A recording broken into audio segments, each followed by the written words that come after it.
प्रतिदिन सूर्य की किरणें नई रोशनी लाती हैं, फूलों की खुशबू सभी के जीवन को महकाती है। हर सुबह अपने सपनों को सही अर्थात सत्य कराने का एक नया अवसर लाती है, जीवन में एक नई चाह लाती है। सुप्रभातम, स्वागत है आपका इस विशेष कार्यक्रम में। मैं हूं किरण भारद्वाज।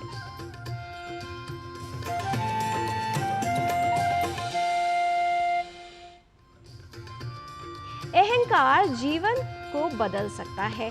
कई बार जब व्यक्ति का अच्छा समय चल रहा होता है तो उसमें अहम अर्थात अहंकार भी आ जाता है और उसको लगता है कि ये सभी कार्य उसकी वजह से किए जा रहे हैं। लेकिन सत्य यही है कि किसी भी व्यक्ति को कभी अपने अच्छे समय का अपनी सफलता पर घमंड अर्थात अहंकार नहीं करना चाहिए। कभी घमंड न कीजिए, क्योंकि समय हर शख्स का बदलता है। इसलिए समय का सदुपयोग तो कीजिए, समय का सम्मान कीजिए और इसकी पहचान कीजिए। समय की पहचान के लिए आइए देख लेते हैं आज का पंचांग और जान लेते हैं क्या है आज की तिथि, वार और नक्षत्र। आज का पंचांग युगाब्द 5126, विक्रम संवत 2081, शक संवत 1946, उत्तरायण, चैत्र मास, कृष्ण पक्ष, तृतीया तिथि, सोमवार, चित्रा नक्षत्र। आज का दिन सभी के लिए मंगलमय हो। व्यक्ति का स्वभाव सबसे महत्वपूर्ण है, क्योंकि अच्छा स्वभाव व्यक्ति को सशक्त बनाता है, उसके संबंधों को मजबूत करता है। अच्छे स्वभाव की छवि ही हमारे जो छवि है अच्छी रहने देती है दूसरों के दिलों में और एक असर डालती है उनके जीवन पर। अहंकार व्यक्ति का सबसे बड़ा शत्रु है जो सौभाग्य को दुर्भाग्य में बदल सकता है। इसलिए अहंकार को सदा ही अपने से दूर रखना चाहिए। इसी से आपके संबंध मजबूत बन सकते हैं, गहरे हो सकते हैं, क्योंकि कई बार रिश्तों में, संबंधों में कुछ ऐसी बातें हो जाती हैं जिसमें मौन रहना ही अति उत्तम माना जाता है। भद्रं भद्रं कृतं मौनं कोकिलैर्जलदागमी दर्दुरायत्र वक्तारस्तत्र मौनं हि शोभते।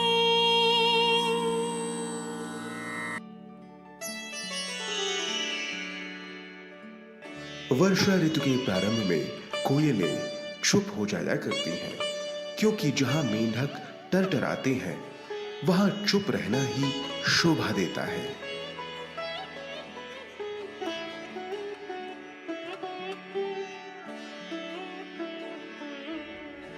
During the rainy season, cuckoos do not sing but remain silent, because when there is noise of croaking of the frogs, it is better to be silent and not to degrade your talent. कला जीवन को उमंग से भर देती है। कला के कई रूप हैं, नृत्य, संगीत, गायन। बात की जाए शास्त्रीय संगीत और नृत्य की तो इसका वर्तमान तक विशेष स्थान रहा है हमारी संस्कृति में। और शास्त्रीय नृत्य की बात करें तो इसके कई रूप हैं। इन्हीं में से एक है भरतनाट्यम। आइए जान लेते हैं हमारे पारंपरिक शास्त्रीय नृत्य भरतनाट्यम पर हमारी ये विशेष रिपोर्ट और जानते हैं कि क्या है इसका महत्व।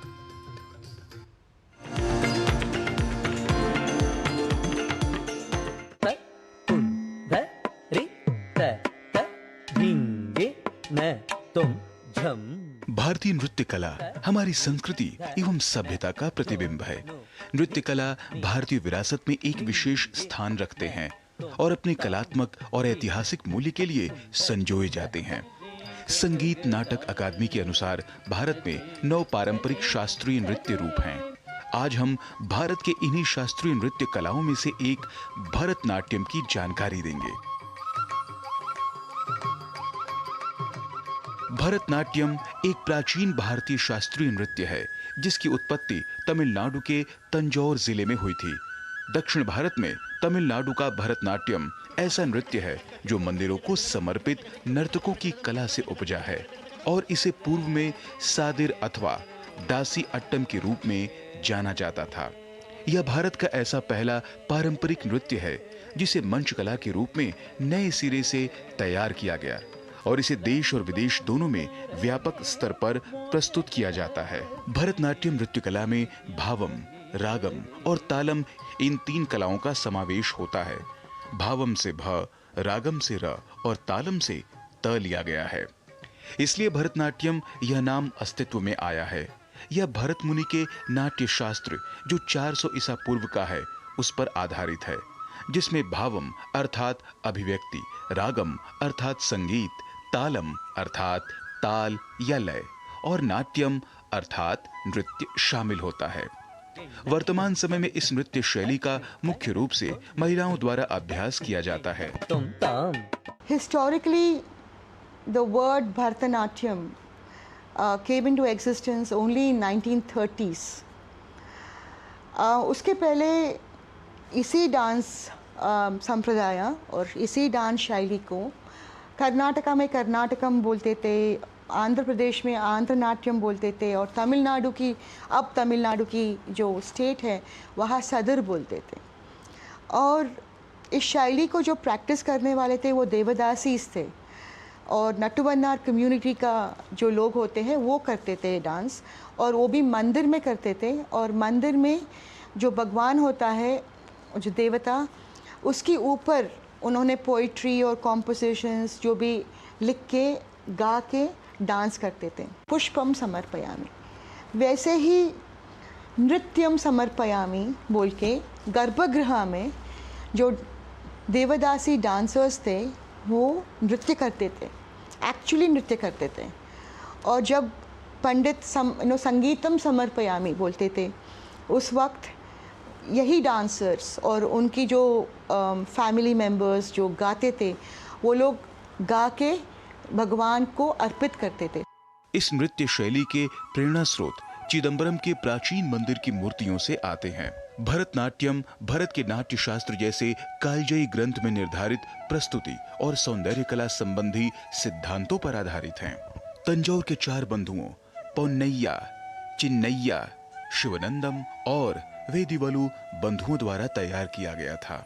भरतनाट्यम में नृत्य भावात्मक नृत्य और नृत्य की उच्च रूप से विकसित भाषा है जो कथा को व्यक्त करती है। इसके विषयों की एक व्यापक श्रेणी है जो मानवीय और ईश्वरीय प्रेम जैसे विषयों को समाहित करती है और सामान्यतः इन्हें श्रृंगार और भक्ति के शीर्षकों में वर्गीकृत किया जाता है।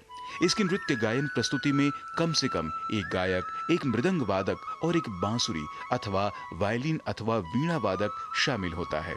इस समूह में एक नट्टू वनर अथवा नृत्य निर्देशक भी होता है जो पीतल के मजीरों की जोड़ी को बजाते हुए नृत्य शब्दांशों को गाता है। प्राचीन काल से लेकर वर्तमान तक हमारे समाज में भरतनाट्यम नृत्य कला को विशेष महत्व दिया है। संक्षेप में कहा जाए तो भरतनाट्यम एक बहुआयामी कला रूप है जो दार्शनिक गहराई, सांस्कृतिक महत्व और प्रतीकात्मक अभिव्यक्ति से समृद्ध है।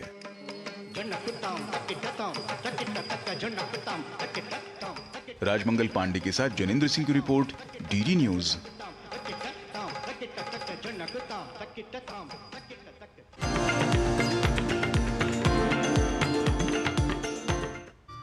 अहंकार एक ऐसी त्रुटि है जो व्यक्ति के जीवन को बदल देती है, क्योंकि अहंकारी व्यक्ति कभी अपनी गलतियां नहीं देख पाता और दूसरों की अच्छाई क्या है वो नहीं देख पाता। इसलिए अपने जीवन में स्वच्छता लाना अर्थात अहम को दूर करना अति आवश्यक है। उसी प्रकार हमारे शरीर की स्वच्छता के लिए गुर्दों अर्थात वृक्क का ठीक कार्य करना अति आवश्यक है, जो हमारे शरीर से हानिकारक तत्वों को बाहर करते हैं। यदि गुर्दे किसी कारणवश प्रभावित हो जाएं तो उनका कार्य ठीक से नहीं हो पाता। गुर्दे में पथरी की समस्या बेहद आम है। किन लोगों को है इसका अधिक खतरा और किस तरह से किया जा सकता है इसका इलाज? कौन से वो कारक और सावधानियां हैं जिनका पालन करके आप गुर्दे में पथरी की संभावना को कम कर सकते हैं? आइए समझ लेते हैं।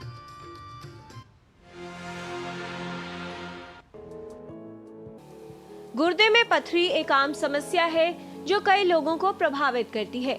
गुर्दे हमारे शरीर का महत्वपूर्ण अंग है जो रक्त में से मूत्र बनाने का महत्वपूर्ण कार्य करते हैं। गुर्दे में पथरी उत्पन्न करने के लिए जीवन शैली और आहार को काफी हद तक जिम्मेदार माना जा सकता है। ये एक असुविधाजनक स्थिति है जिसमें अधिकतर लोगों को कई तरह के लक्षण उत्पन्न हो सकते हैं।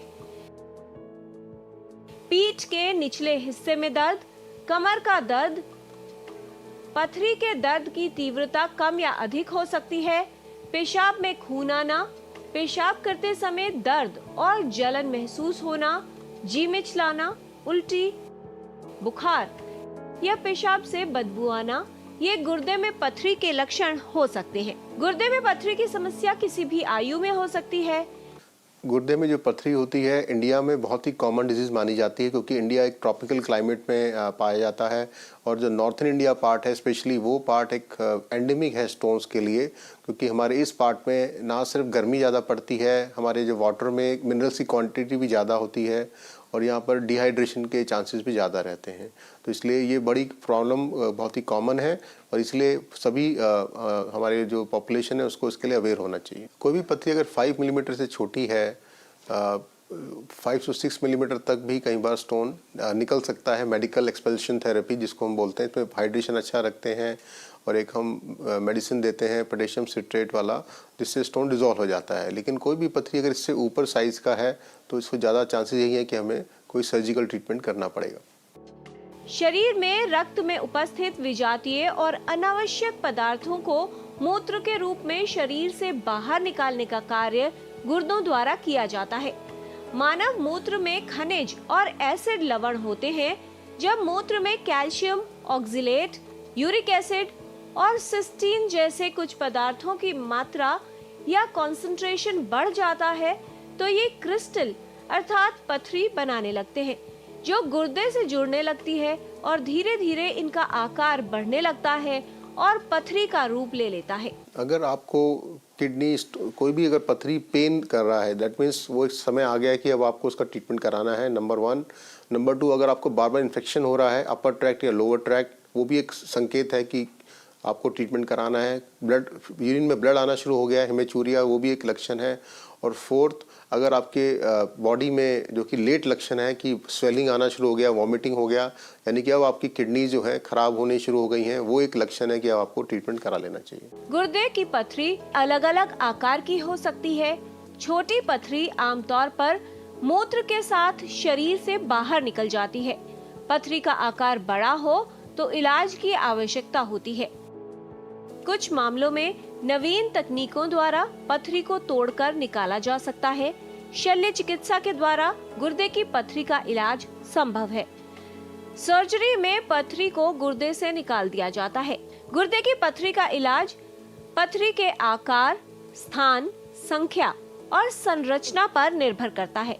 आकार छोटा होने पर अधिकतर कुछ सरल विकल्पों से पथरी मूत्र के रास्ते बाहर निकल जाती है। यदि पथरी मूत्र मार्ग में फंस जाए तो इससे पेशाब में बाधा हो सकती है, दर्द हो सकती है और व्यक्ति को कुछ अन्य जटिलताएं उत्पन्न कर सकती है। किडनी स्टोन्स हैं, इसकी जो ट्रीटमेंट ऑप्शंस हैं, नॉन इन्वेजिव ऑप्शन होता है extra corporeal shock wave lithotripsy, जिसमें हम बाहर से शॉक वेव से पथरी को ब्लास्ट कर देते हैं और वो यूरिन के रास्ते फ्रैगमेंट होकर निकल जाता है। ये कुछ स्टोन जो कि साइज लेस देन 1 सेंटीमीटर होता है उसमें ही कारगर होता है, और वो स्टोन जो कि एक्सरे पे दिखता है जिसको हम बोलते हैं रेडियो ओपेक स्टोन्स। दूसरी पद्धति है RIRS, रेट्रोग्रेड इंट्रारेनल सर्जरी, जिसमें हम यूरेथ्रा के थ्रू एक स्कोप डालते हैं और अंदर से जाके पथरी को लेजर से ब्रेक करते हैं।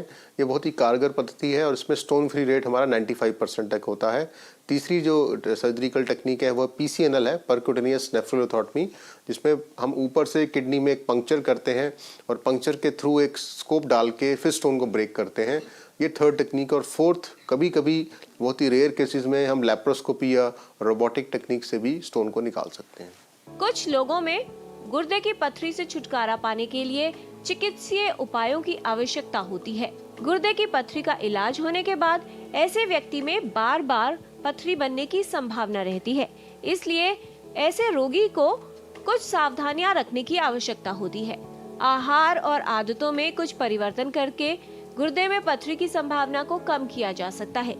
गुर्दे में पथरी का सही इलाज करवाना आवश्यक है। साथ ही कुछ सावधानियां रखनी चाहिए जिससे गुर्दे में पथरी की संभावना को कम किया जा सके। किरण भारद्वाज, डीडी न्यूज।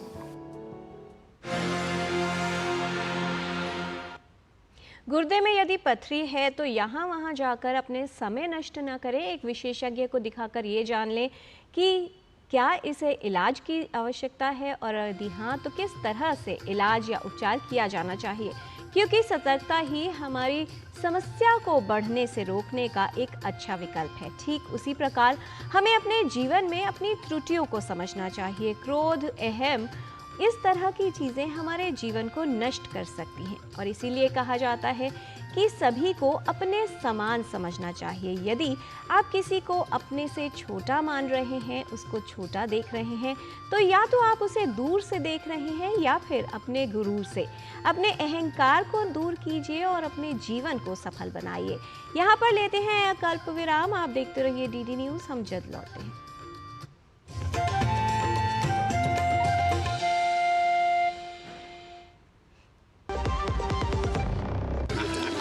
मिठाई तो हमारे जमाने में होती थी। हाँ तो जाइए ना अपने जमाने में।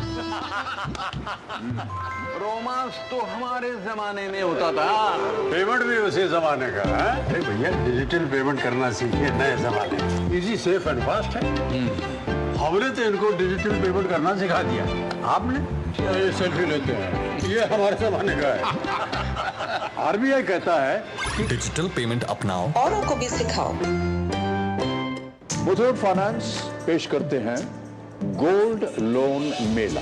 गोल्ड लोन लेने पर और कस्टमर रेफर करने पर पाइए सुनहरा मौका, लाखों के गिफ्ट वाउचर जीतने का। साथ ही साथ जीते आप 24 कैरेट खरा सोना। गोल्ड लोन लेने के लिए आज ही मुथूट फाइनेंस की ब्रांच में जाइए या फिर कॉल कीजिए 1-800-313-1212। जो लक्ष्य चुना था समझ आने लगा है। जीएलए यूनिवर्सिटी, उच्च लक्ष्य की निश्चित प्राप्ति।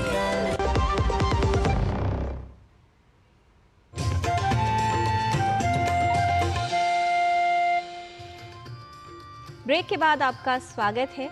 स्वस्थ रहने के लिए योग उपयोगी है। नियमित रूप से योग करने से मन शांत रहता है और शरीर स्वस्थ बनता है और इसी से आपको प्राप्त हो सकता है संपूर्ण स्वास्थ्य। आइए देख लेते हैं कुछ ऐसी योगिक क्रियाएं जो आपके स्वास्थ्य को बेहतर बनाने में उपयोगी और सहयोगी हैं। नमस्ते, मैं हूं आचार्य प्रतिष्ठा। हम सब जीवन में स्वस्थ होना चाहते हैं। हालांकि आप अलग अलग प्रॉब्लम बेस्ड प्रैक्टिसेस तो सीख ही रहे हैं, लेकिन अगर हम संपूर्ण स्वास्थ्य की बात करें तो आचार्य जी 84 लाख आसन हैं, इतने सारे प्राणायाम हैं, मुद्रा हैं, बंध हैं, गतियां हैं, ध्यान की प्रैक्टिसेस हैं। ऐसा क्या कोई व्यक्ति प्रतिदिन कर सकता है कि उसको संपूर्ण स्वास्थ्य मिले, physical, mental, emotional, intellectual and even spiritual? तो आज हम सीखेंगे संयुक्त गति का अभ्यास। संयुक्त गति हमें संपूर्ण स्वास्थ्य प्रदान करती है। उसका नाम ही है संयुक्त, ओवरऑल हेल्थ के लिए। कैसे करना है इसको? सबसे पहले हम इस तरह से घुटने के बल आ जाते हैं और यहाँ से हम आ जाते हैं अधोमुखी श्वानासन की स्थिति में। यानी घुटनों को सीधा कर लेना, पंजों को देखना, एड़ियों को जमीन से छूने की कोशिश करना। इस स्थिति में आना, फिर अपने राइट पैर को आगे ले आएंगे, पीछे झुकेंगे और फिर यहीं से आगे झुकेंगे, माथे को जमीन से छूने की कोशिश। वापस आ जाइए। अगले स्टेप में दोनों पैर फिर पीछे और अब लेफ्ट पैर को आगे लाना, पीछे झुकने की कोशिश, आगे झुकना, वापस आ जाएं, फिर से दोनों पैरों को पीछे ले जाना, फिर से अधोमुखी श्वानासन, फिर दोनों घुटनों को जमीन से छू देना, सीना सामने, बिलाव गति, यानी सांस भरते हुए हिप्स ऊंचे, सीना ऊंचा, चेहरा ऊंचा, कमर दबी हुई, सांस छोड़ते हुए कमर का आर्क बना लेना, गर्दन को आगे झुका लेना, हिप्स को आगे पुश कर देना।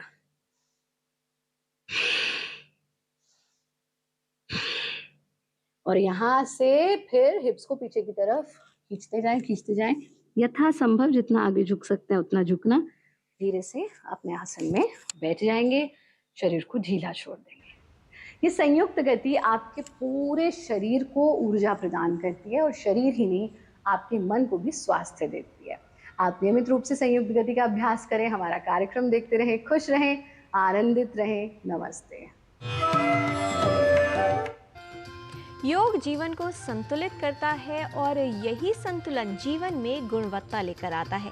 अक्सर हम में से बहुत से लोगों को अपने ज्ञान पर अहंकार होता है, लेकिन अपने अहंकार का ज्ञान नहीं होता। जीवन में बदलाव अर्थात परिवर्तन के लिए आवश्यक है कि त्रुटियों को पहचाना जाए। ठीक ऐसा ही भाषा के साथ ही है। अगर अपनी भाषा को उत्तम बनाना है तो उसमें की जाने वाली त्रुटियों को दूर करना अति आवश्यक है। संस्कृत पाठशाला में चलते हैं हमारे सहयोगी गवीश द्विवेदी के साथ और जान लेते हैं संस्कृत के कुछ प्रयोग।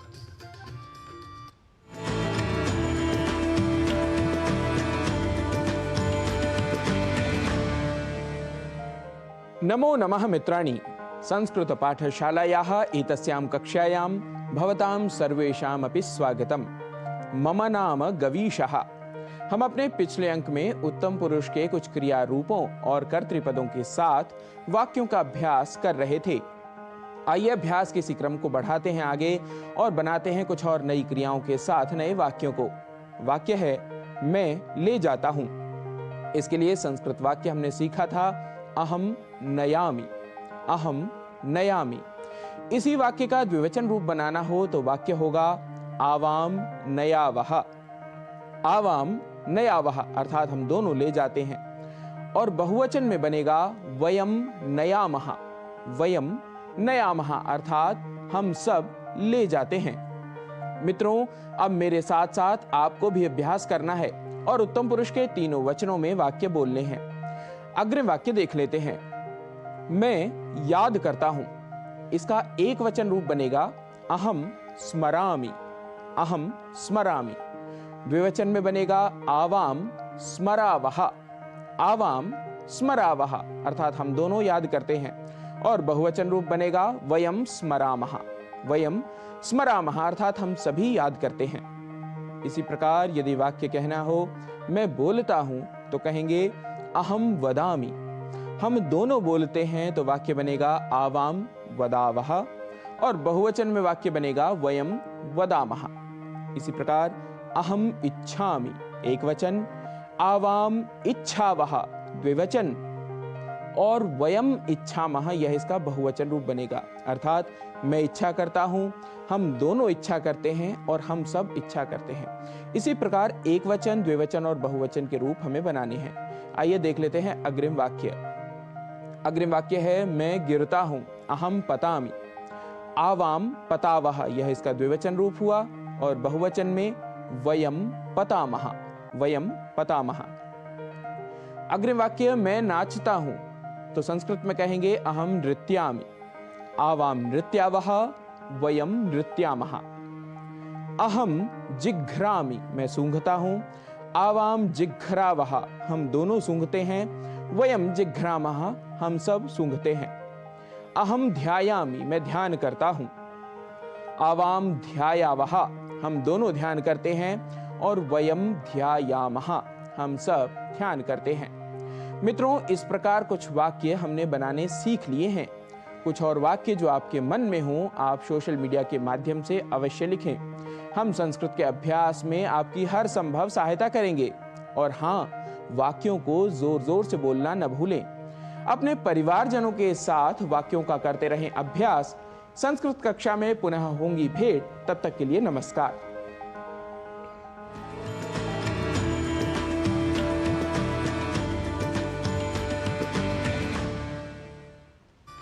अभ्यास से ही स्वयं को परिवर्तित किया जा सकता है। भाषा का अभ्यास कर भाषा की त्रुटियों को दूर किया जा सकता है और अपने व्यक्तित्व पर कुछ विशेष प्रयास कर व्यक्तित्व की त्रुटियों को दूर किया जा सकता है। अहंकार को अपने अंदर से निकाल दीजिए तो आपको हल्का महसूस होगा और ये इसलिए भी आवश्यक है क्योंकि जितना वजन कम हो चीज़ उतनी ही ऊपर जा सकती है। इसलिए यदि आप अपने जीवन में उन्नति चाहते हैं तो अहंकार को, ईर्ष्या को, क्रोध को और ऐसी तमाम त्रुटियों को अपने जीवन से बाहर कर दीजिए। और वैसे भी कहते हैं कि जीत किसके लिए, ये हार किसके लिए, जीवन भर ये तकरार किसके लिए। जो आया है वो जाएगा एक दिन, तो फिर जीवन में इतना अहंकार किसके लिए। जो अहंकारी व्यक्ति होता है वो दूसरों की गलतियां निकालकर उन्हें गलत साबित करके उनको नीचा दिखाकर अच्छा महसूस करता है, लेकिन जो संस्कारी व्यक्ति होता है वो खुद झुककर आनंदित रहता है, दूसरों को सम्मान देता है। अहंकार को अपने जीवन से बाहर कीजिए और संस्कारों को बढ़ाइए, तभी आपका जीवन उत्तम बन सकता है। आज के कार्यक्रम में इतना ही। प्रयत्न करते रहिए, प्रसन्न रहिए और हमारा कार्यक्रम देखते रहिए। हमारी पूरी टीम को दीजिए अनुमति। नमस्कार।